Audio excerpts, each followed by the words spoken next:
ਜਿਹੜੇ ਬਾਹਰ ਦੇ ਸਟੇਟਾਂ ਦੀ ਇਹ ਕਥਾ ਕਰਦੇ ਔਰ ਸਾਰੇ ਨਾਂ ਹੀ ਰੋਸ਼ਨ ਕਰਦੇ ਨੇ। ਅਸੀਂ ਕੀ ਬਿਲਕੁਲ ਆਪ ਗਿਆਨੀ ਕੀ ਬੜਾ ਸਮਾਨ ਦਿੰਦੇ ਨੇ। ਸੱਚ ਦਾ ਜਿਹੜਾ ਫਲ ਬ੍ਰਿਕਸ਼ਦਾਰ ਦਰਖਤ ਹੁੰਦਾ ਨਾ, ਉਹ ਜਿਲੇ ਉसी फल लगता वो चुकता है। ज्ञानी की ये निशानी है, जो समझे सबसे ऊंचा उसको समझो सबसे नीचा, और जो समझे सबसे नीचा उसको समझो सबसे ऊंचा। जेड़ा सारे का समान करे, निक्के का भी करे, उसी का असली संतान है। आज लास्ट दिन है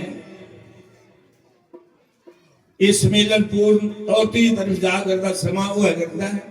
मैं ज्यादा नहीं बोलता हुई एक छोटा जिहा दशंत दिए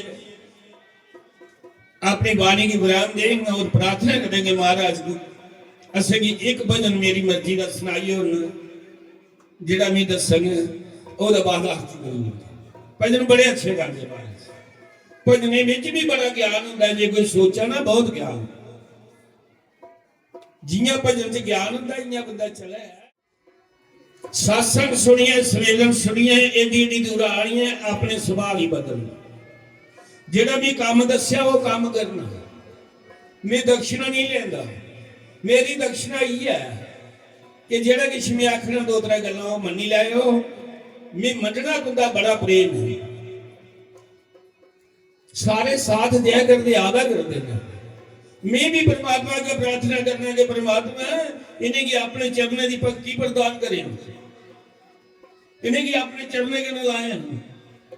कोई संत समाधि लाइए बैठे था, अपने ले जा कर दी उहदे मुंहां च चूही, वो चूही छुड़की पई ते महात्मा की गोदी च पई।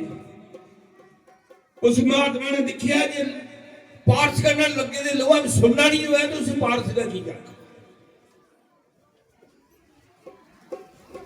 ये मेरी गोदी च पई। मेरी इसी इंसान का शरीर नहीं, वो चूही कुड़ी बनी है, लड़की बनी है।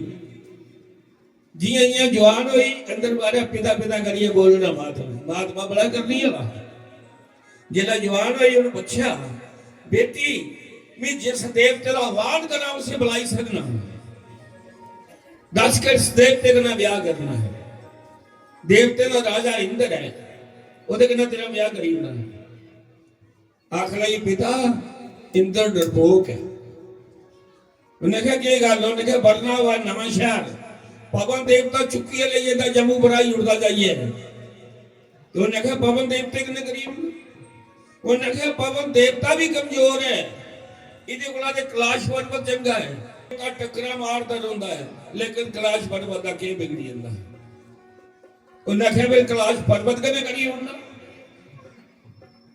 आख लगी नहीं, कैलाश पर्वत की नहीं पुल्ला करी होना, पीछे को चूहा रूटा कटी कटी है। महात्मा ने आख्या चूही दी चूही कहते उन्हें कपड़ा सुटिया बुरी चूही बनाई तो चूहे ने ब्याह किया। जे सत्संग सुनिया भी चूही दे चूही के रहना है, इंसान नहीं बनना, तो कोई फायदा सुनने का नहीं है। बंधुओं सच्चे मन के ना परमात्मा के ना प्रीति करनी। मैं भी परमात्मा का प्रार्थना करने तुम्हारे लिए मैंने लफ्ज बड़ी विश्राम दे प्रार्थना करना कि महाराज संगी ले चल परली पार पर